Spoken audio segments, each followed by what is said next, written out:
pase por el fuego no me quemaré, y si paso por las aguas no me ahogaré.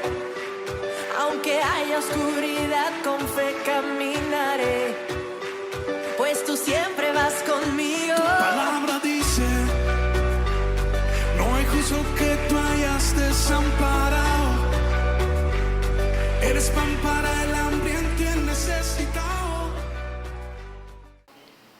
Vamos de una vez a la palabra de Dios. Vamos a Lucas, el capítulo 8, del 1 al 3. Lucas, capítulo 8, del 1 al 3. Hoy me gustaría, si me lo permite, que le facilitaran un micrófono a Pedro, que para eso es que cuento con él. Él tiene voz de narrador, él tiene voz de locutor. A mí me encantaría que si él me quiere dar una ayuda, pudiera leerme los textos bíblicos. Sí, Pedro, puedes.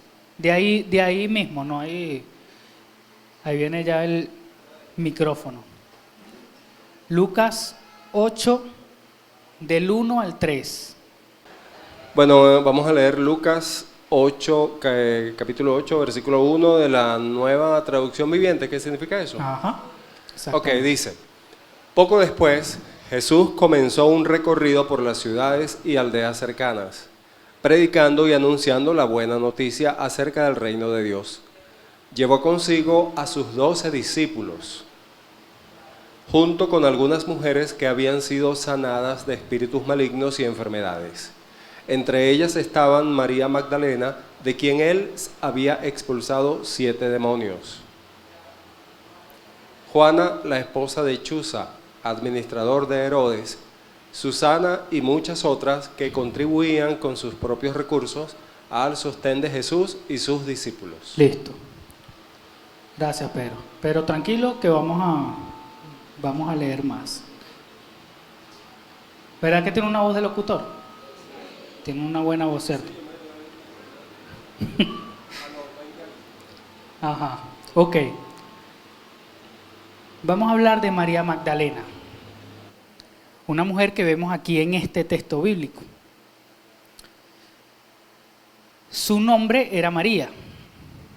Magdalena no era el apellido, era un término que le daban uso para identificar la ciudad de donde venía, porque era de Magdalia o Magdalá. El significado del nombre María es elegida de Dios. Pero como ya sabemos, María es un nombre muy común en todo el mundo. Por eso es que le llamaban María Magdalena, para identificarla como de dónde era que venía. Esto pasa de igual forma con Juan. Ustedes se acuerdan de Juan el Bautista. Eso pasa porque Juan bautizaba y lo reconocían como el Bautista, porque había mucho Juan en ese tiempo. En el Evangelio de Lucas, esta es la primera vez que se menciona a María Magdalena. Y es impresionante cómo la identifica este Evangelio, porque dice de quien él, Jesús, había expulsado 7 demonios. Así la identifican en este caso. O sea, este término no es para ignorar. Uno lee el nombre y uno dice, bueno, sí, esa es María. Pero nótese que solo de ella da una descripción acerca de lo que Jesús hizo en su vida. De las otras no.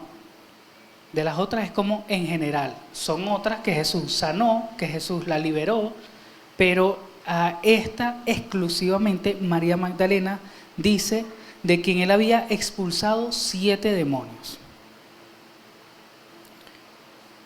Y es que la presencia de 7 demonios en una persona indica una especial malignidad.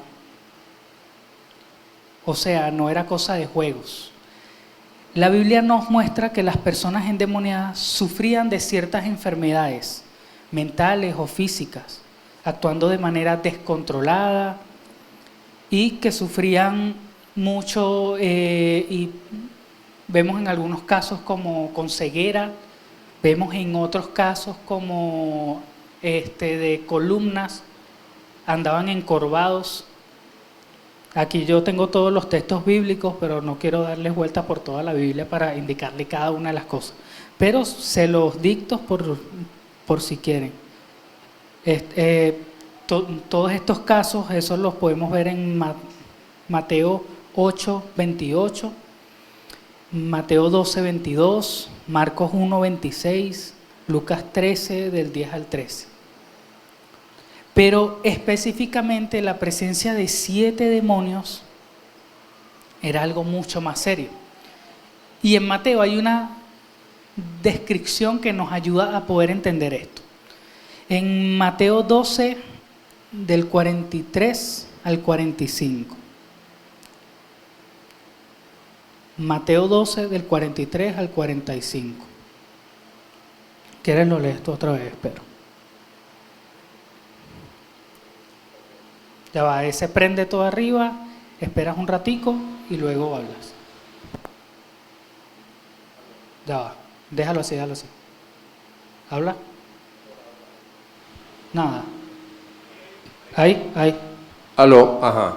Ok, Mateo 12, 43. Cuando un espíritu maligno sale de una persona, va al desierto en busca de descanso, pero no lo encuentra. ¿Sigue? Pero pásenlo. Entonces dice, volveré a la persona de la cual salí, de modo que regresa y encuentra su antigua casa vacía, barrida y en orden. Entonces el espíritu busca a otros 7 espíritus más malignos que él, y todos entran en la persona y viven allí. Y entonces esa persona queda peor que antes. Eso es lo que le ocurrirá a esta generación maligna. Listo. En el contexto, Cristo le habla a un pueblo que no quería escuchar. Pero vemos más o menos una analogía acerca de los espíritus malignos, o sea, los demonios. Y vemos que no es de juego cuando se menciona entonces 7 demonios en una persona. La condición de María pudo haber llegado por cualquier cosa, porque la Biblia no lo menciona. La Biblia no menciona que fue por pecado de ella o por pecado de sus padres o porque hizo o no hizo algo. Solo menciona que Jesús la liberó de 7 demonios. Pero quedo impactado porque me puedo imaginar cuánto sufrió esta mujer con esos demonios en ella. No es que los tenía y ya, y la gente ya sabía. Las manifestaciones de los demonios, como se los comenté antes, son físicas, son mentales, vuelven loca a la gente. Pudo ser que ella tenía como cierto sentido de angustia, preocupación, ansiedad, tristeza. Todo eso pues en el alma, para no ir a lo físico porque no sabemos qué pasaba en lo físico. Vergüenza, miedo, falta de valor. Pero ¿qué pasa aquí? Que la Biblia nos da una información suficiente para que sepamos que ella de alguna manera fue una mujer torturada, sola y triste. Por simplemente esta causa.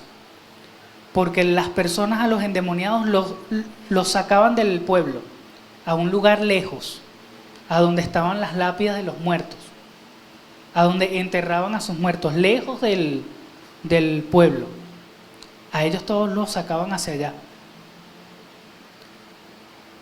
Sin embargo, vemos que María Magdalena, junto con otras mujeres, manifestaba su agradecimiento por ser sanada, porque el texto que leímos en Lucas nos habla que junto con las demás que estaban allí, había sido sanada, y ellas servían al ministerio de Jesús. ¿Cómo?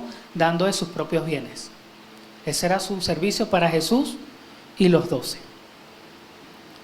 Y esto es evidente porque en esa época los maestros iban de pueblo en pueblo para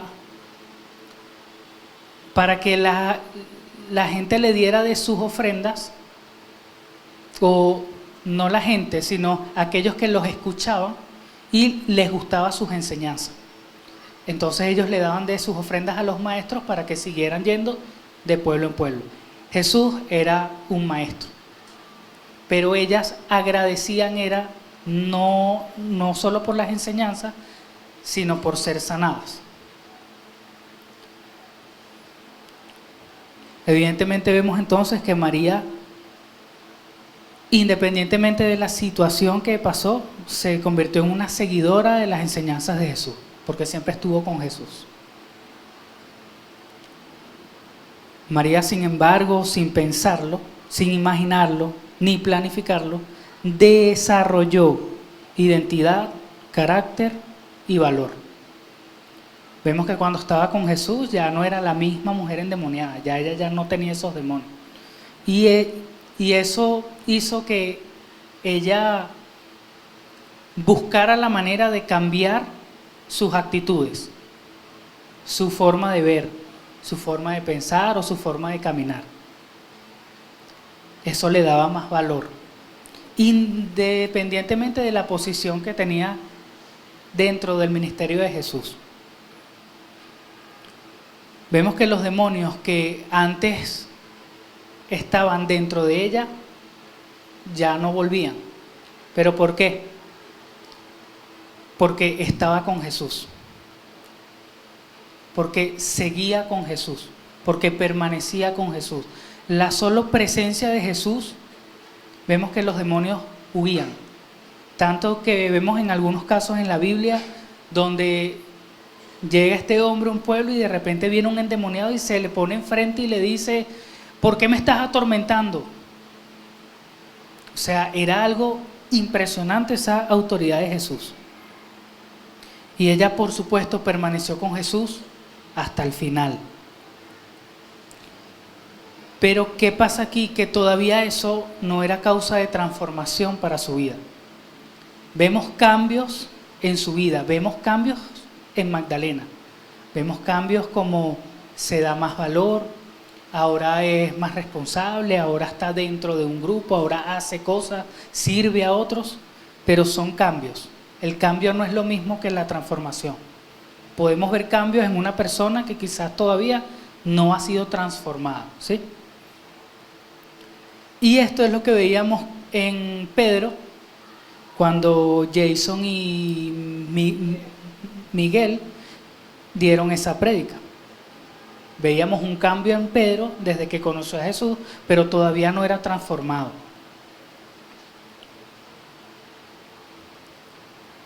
Ahora, vemos que María Magdalena siguió a Jesús,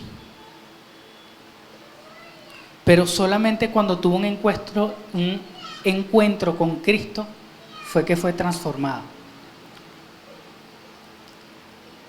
Y para esto me llevaba a poder entender que quizás hay personas dentro de las iglesias que tenemos años en el servicio, hemos estado dando, hemos estado haciendo, y nada de eso es malo, pero quizás no hemos experimentado esa transformación, porque la transformación no viene por seguir a Jesús, viene por tener un encuentro con Jesús, que no es lo mismo.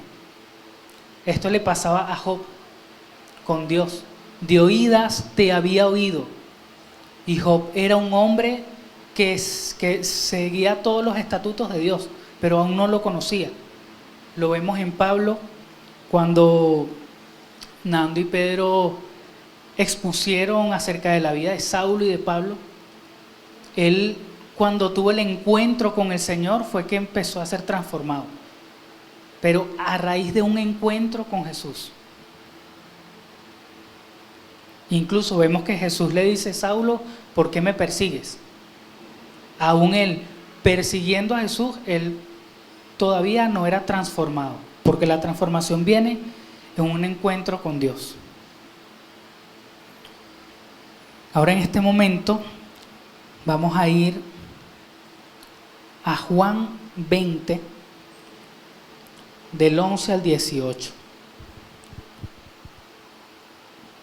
Juan 20, del 11 al 18. Ok, dice, María se encontraba llorando fuera de la tumba y mientras lloraba se agachó y miró adentro.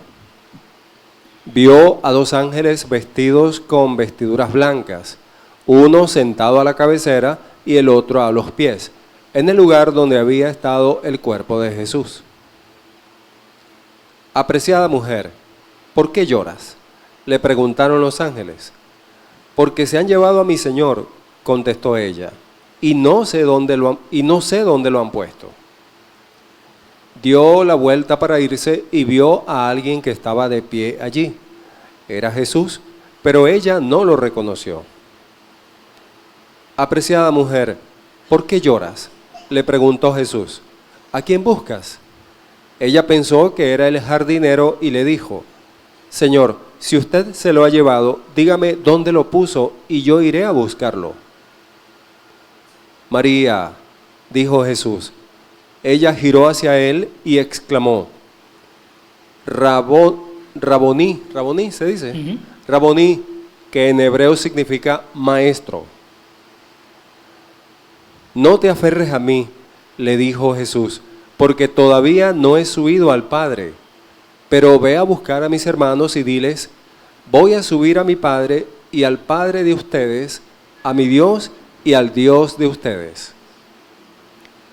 María Magdalena encontró a los discípulos y les dijo, he visto al Señor, y les dio el mensaje de Jesús. Hasta ahí.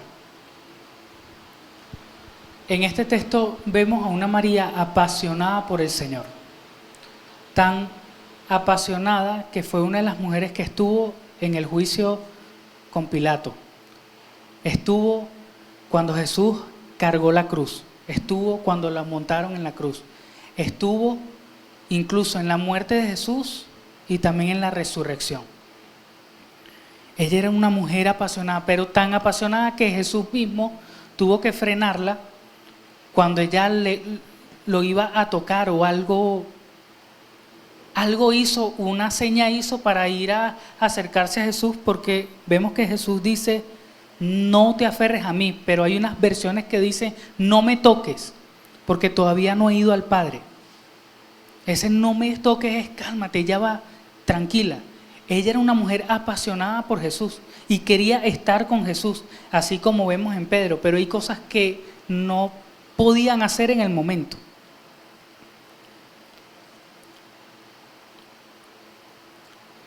Prácticamente aquí Jesús le recuerda a ella lo que les dijo unos capítulos antes, que dijo, les conviene que yo me vaya, porque vendrá un consolador. Pero ese que yo me vaya no era que yo me vaya a otro sitio, sino que yo vaya al Padre, que yo vaya a mi casa. A ella no le convenía tocar a Jesús en ese momento, sino luego. Por eso luego que vemos a Cristo que se le aparece a los 12, hay uno de ellos que no cree y él le muestra las llagas de su mano y le dice, tócalas. Allí sí podían, porque ya él había ido al Padre. Pero en este momento no. Por eso le dice, no me toques, no te aferres a mí. Pero este encuentro con Jesús que tuvo ella, marcó su vida. Porque aunque la Biblia no relata luego nada acerca de la vida de María, ella estuvo con los 12. Estuvo con aquellos que seguían a Jesús.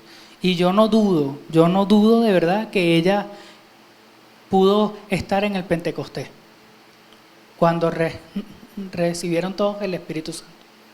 Yo no dudo de eso, porque ella era una seguidora de Jesús, porque se nota que ella amaba a Jesús.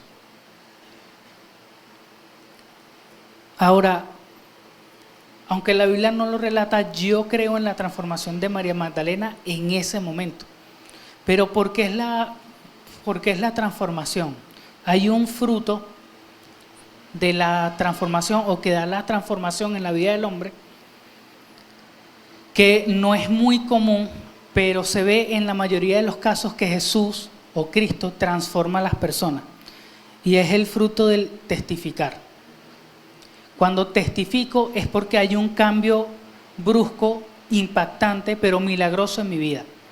Y quiero que otros sepan acerca de eso. Quiero ir a hablar de eso. Eso pasa en la mayoría de los casos en la Biblia, cuando Jesús transforma vidas. Y vemos que Jesús le dice,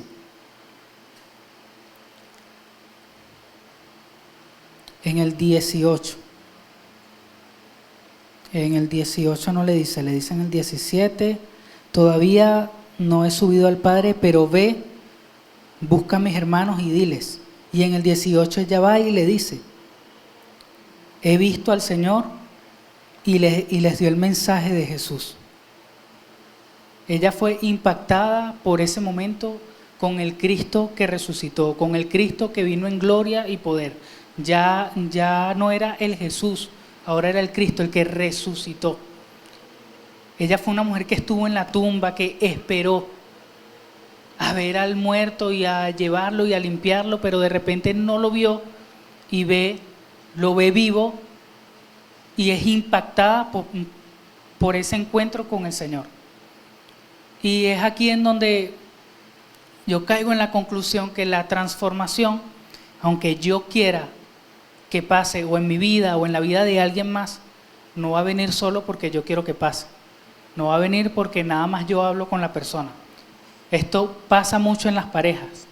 Uno habla con su pareja para que cambie tal actitud. Oye, es que me gustaría que fueras así y tal. Y uno busca la manera, pero te das cuenta de repente que no cambia. Y tú dices, berro, Señor, ¿pero qué estoy haciendo entonces?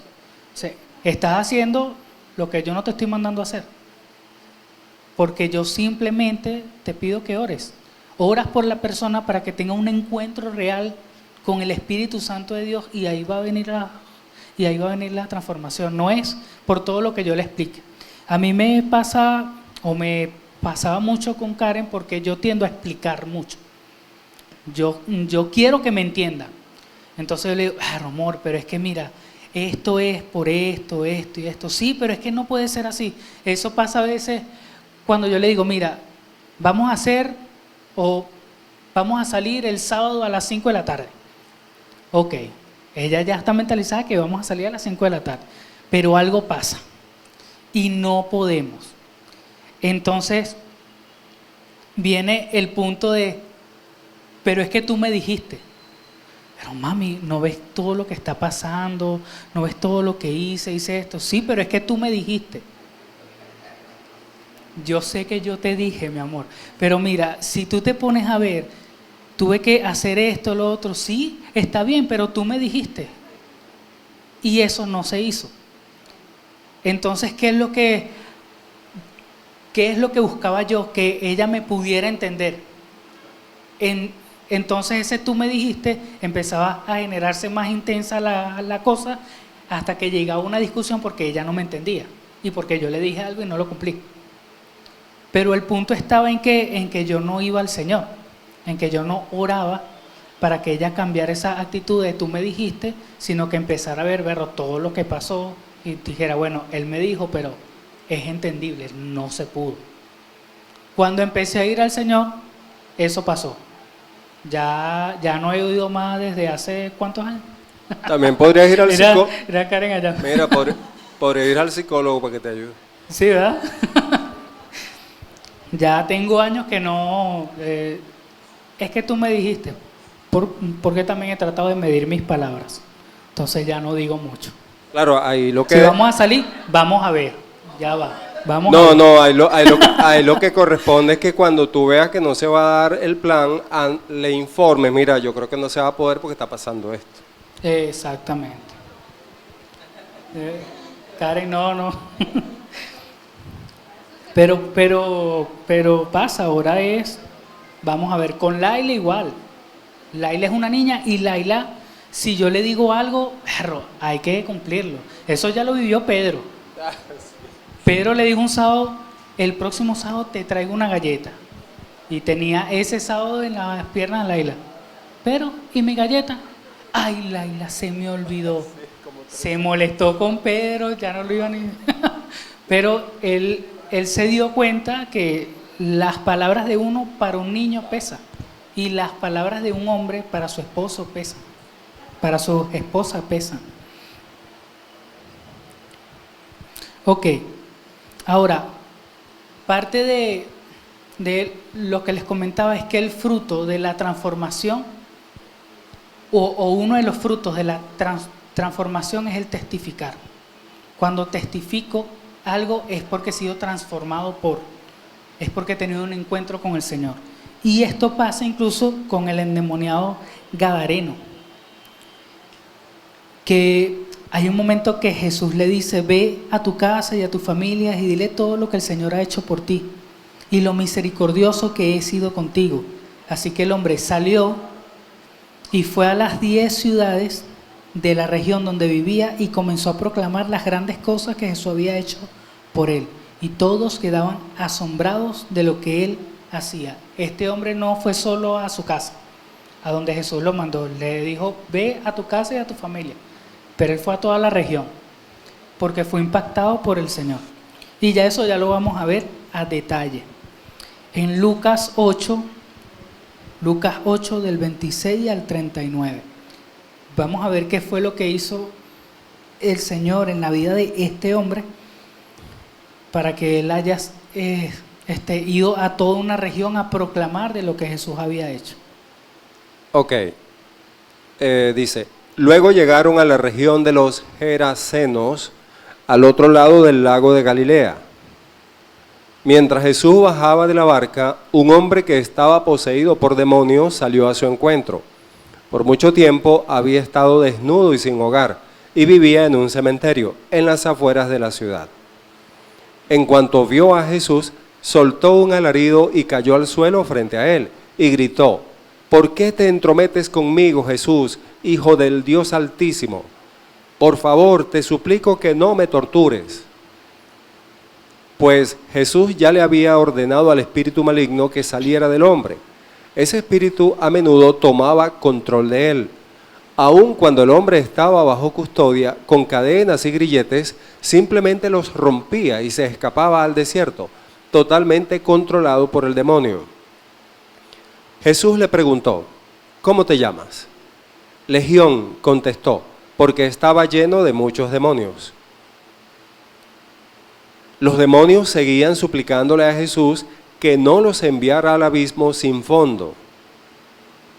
Sucedió que había una gran manada de cerdos alimentándose en una ladera cercana, y los demonios le suplicaron que les permitiera entrar en los cerdos.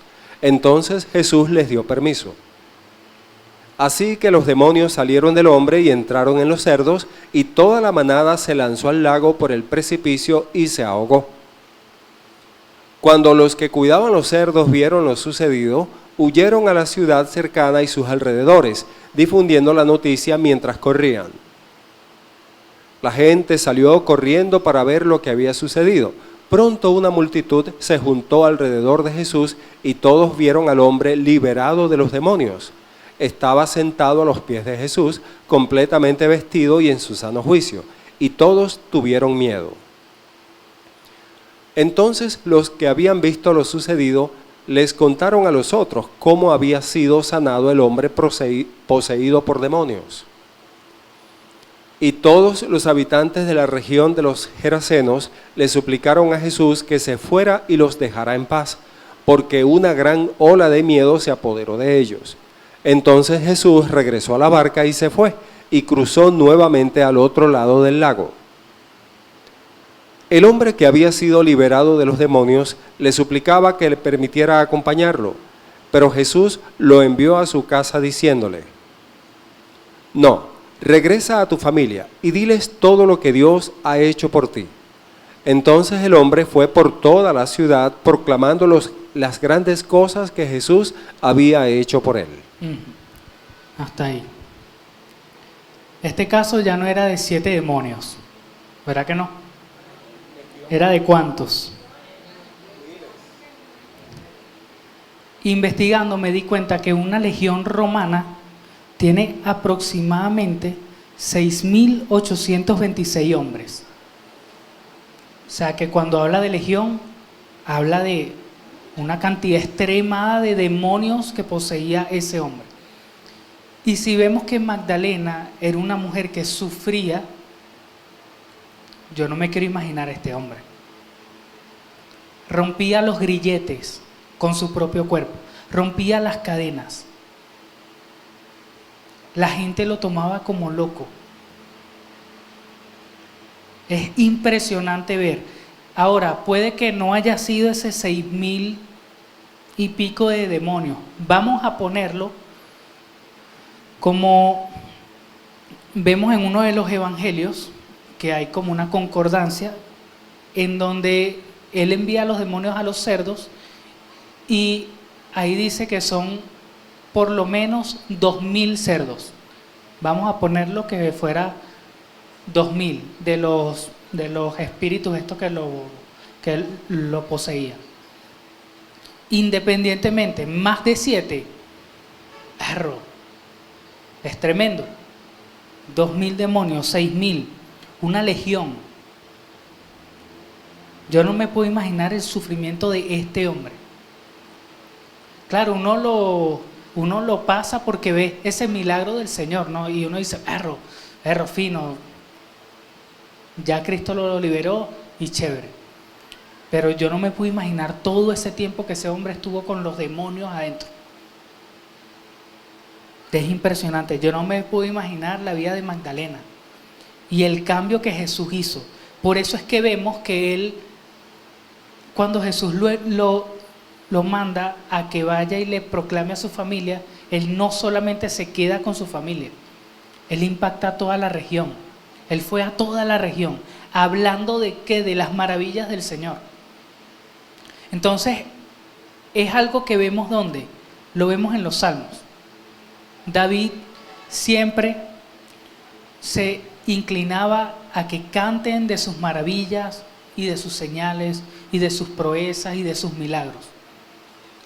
Y eso es proclamar. El proclamar no es, vamos a hacer un evento y vamos a salir 10.000 personas y vamos a tomar el centro de la ciudad. No, eso es un evento para proclamar y no es malo. Pero cuando leemos Mateo 28 y vemos que Jesús dice, id a todas las naciones, bautizándoles en el nombre del Padre, del Hijo y del Espíritu Santo y enseñándoles todas las cosas que yo os he dicho, o enseñándoles que guarden todas las cosas que yo os he dicho, Él no solamente se refiere a la ley o los mandatos que dio, Él se refiere también a los milagros que yo he hecho, a las cosas que yo he hecho en tu vida, porque de lo que vemos, de lo que conocemos, hablamos, y de lo que hemos visto, testificamos. He visto a muchas personas enredadas con las 4 leyes. Y bueno, y cuando están enredadas, ¿qué es lo que pasa? Que la gente entonces empieza con el ataque. Ajá, pero ¿por qué tú dices eso? Ajá, pero ¿dónde sale eso? Ajá, y ya la gente se queda en shock. Dice, miércoles, no, es que yo no, es que yo no sirvo. No es que no sirves. Es que proclamar tiene que ver con lo que Dios ha hecho en tu vida. Y es tan fácil como un día en tu trabajo, un día con tu vecino, un día en el metro, un día en la cola de la gasolina, en cualquier sitio. De repente te sale un tema y empiezas a recordar una maravilla que Dios hizo en tu vida. Y cuentas, eso es proclamar, cuentas. ¿Sabes que me pasó esto tal y tal día?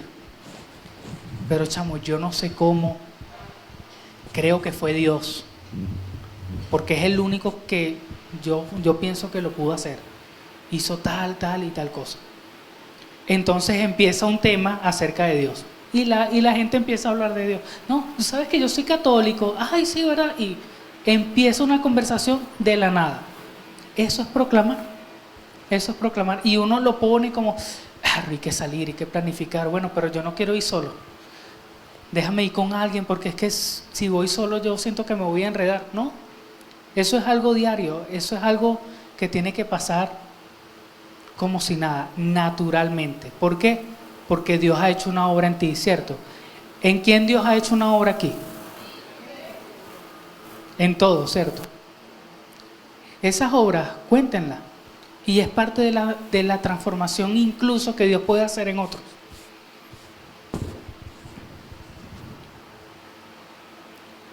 Esto del proclamar es una prueba, es una manifestación de la transformación que Dios ha hecho en ti, que Dios ha hecho en mí.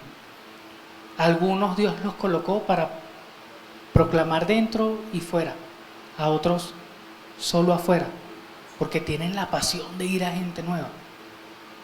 A otros las dos cosas, porque hay que proclamar de las buenas nuevas de salvación. No es solo aquí adentro, pero hay que proclamar, hay que hablar de lo que Dios ha hecho en mi vida. No es para que vengan a la iglesia, no es para que diga, bueno, pero si vienes a la iglesia vas a disfrutar no. Es para que simplemente disfruten la gracia de Dios que tú tienes.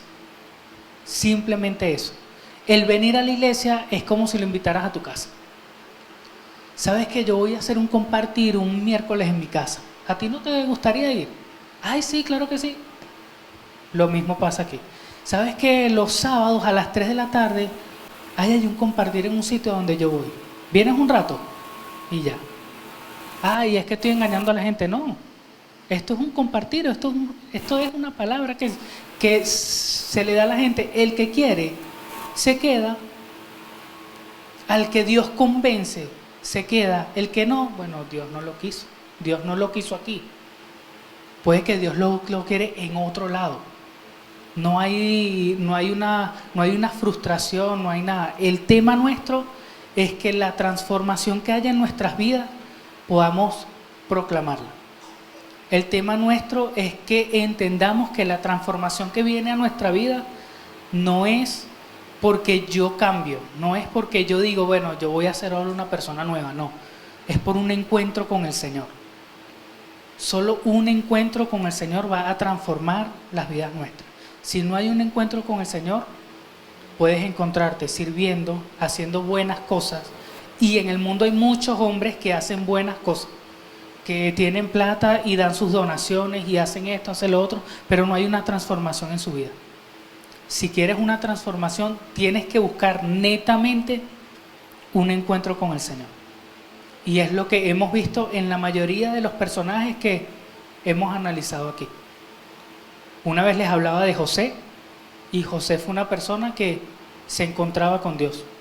La Biblia dice, y Dios estaba con José. Y la obra de sus manos prosperó, porque Dios estaba con José. No es solo que quieras y anheles, es que lo hagas, es que busques al Señor. Cerrada la puerta de tu cuarto, ve a tu Padre que te ve en lo secreto. Y tu Padre que te ve en lo secreto te recompensará en público cuando proclames. Luego de la transformación, Él irá contigo a donde quiera que tú vayas. Que sé que es una de las promesas que Dios les ha dado a la mayoría. A donde quieras que vayas, yo voy contigo, no tengas miedo ni desmayes porque yo soy tu Dios, ¿cierto? Aquí ya la mayoría ya se la ha dado, porque yo he visto, y es algo que Dios hace, porque estará con nosotros hasta el fin.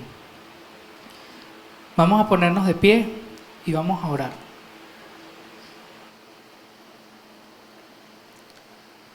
Padre, gracias por este tiempo, gracias Señor por tu revelación, por la iluminación de tu palabra en nuestras vidas. Gracias porque en medio de este mundo hostil vemos tu poderosa mano obrando. Hoy te pido, Señor, que por medio de tu Santo Espíritu pongas el querer como el hacer por tu buena voluntad en cada uno de nosotros para buscarte, para buscar ese encuentro. Señor, yo creo y sé que si tenemos un encuentro contigo, solo un encuentro contigo, vamos a experimentar esa transformación real. Y con esa transformación real nos vamos a sentir dispuestos a contarle a otros de tus maravillas, de las maravillas que tú has hecho. Muchos nos conocen a mí y a Karen por la situación que hemos vivido con Laila y con Daniel, con la tos, con el asma, con la bronquitis, con todo eso que le ha dado. Y hemos testificado de la obra que tú has hecho en ellos, Señor. Eso han sido milagros, eso han sido señales, prodigios. Hemos testificado, Señor, que en medio de una situación en donde la alacena ha estado vacía, tú en unos minutos las llenas y rebosa la nevera. Hemos testificado, Señor, que en un tiempo, durante una cuarentena, tú nos cuidaste. Tú nos protegiste, Señor. Y tú nos trajiste hasta hoy para simplemente proclamar de lo que tú hiciste en ese tiempo. Porque mientras mucha gente andaba con miedo, como cuando vieron el milagro del Gadareno y se alejaron de Jesús, otros nos acercamos más a Él. Otros le dijimos a sus pies: quiero seguirte, llévame contigo. Algunos los mandó a proclamar, a otros les permitió, así como a Magdalena. Pero de una u otra manera, tú te has glorificado en nuestras vidas. Y con el testimonio de vida que tenemos día a día, estamos seguros que hemos hablado de tu gloria y tu poder, de lo real que tú eres. El mismo Nando que era antes ya no es ahora. El mismo Henry que era antes ya no es ahora. La misma idea que era antes ya no es ahora. La misma congregación que era antes ya no es ahora. Ahora es una congregación transformada por medio de tu Santo Espíritu, que anhela proclamar a otros y lo hace diariamente. Señor, hoy te pido que por medio de tu Santo Espíritu nos des la valentía, nos des el ánimo, el denuedo, para no dejar a un lado las maravillas que tú has hecho en nuestra vida. Que incluso aquellos que somos padres podamos instruir a nuestros hijos en tu camino y darle y contarles todas las cosas que tú has hecho en nuestra vida, aún las cosas que has hecho en sus vidas. Que seamos, Señor, esos evangelistas que con solo un trato a los demás podamos mostrar esa luz. Señor, enséñanos cada día a llevar tu luz en alto, así como lo dices en tu palabra. Porque una lámpara no es encendida para ponerla debajo de un debajo de una canasta. Una lámpara es encendida para ponerla en lo alto. Y tú nos has colocado en lo alto para mostrar esa luz. Pero esa luz no ha venido de nosotros mismos, sino de ti. Por eso hoy te pido que por medio de tu Santo Espíritu nos ayudes a mostrar esa luz que ya tenemos. Nos ayudes a proclamar esa transformación que ya vivimos. Y que podamos ser esos hijos obedientes que enseñan a otros a guardar todas las cosas que tú nos has dicho. Que hacen discípulos, que bautizan en tu nombre y que cumplen con la gran comisión que tú nos has mandado a hacer. Padre, gracias. Gracias por cada palabra. Gracias por cada revelación. Gracias, Señor, incluso damos por esa obra tan maravillosa que llegaste a hacer con ese hombre que tenía una legión de espíritus malignos en su vida. Gracias, Señor, porque tu obra es maravillosa y grande y para siempre es tu misericordia. Te bendecimos, Señor, te exaltamos. Entregamos este resto del día en tus manos. Haz como tú quieras, muestra tu voluntad. Llévanos a donde tú quieras. Guía nuestros pasos. Endereza el camino nuestro. Y haznos hacer las cosas para tu gloria y tu honra. En el nombre de Jesús. Amén, amén y amén.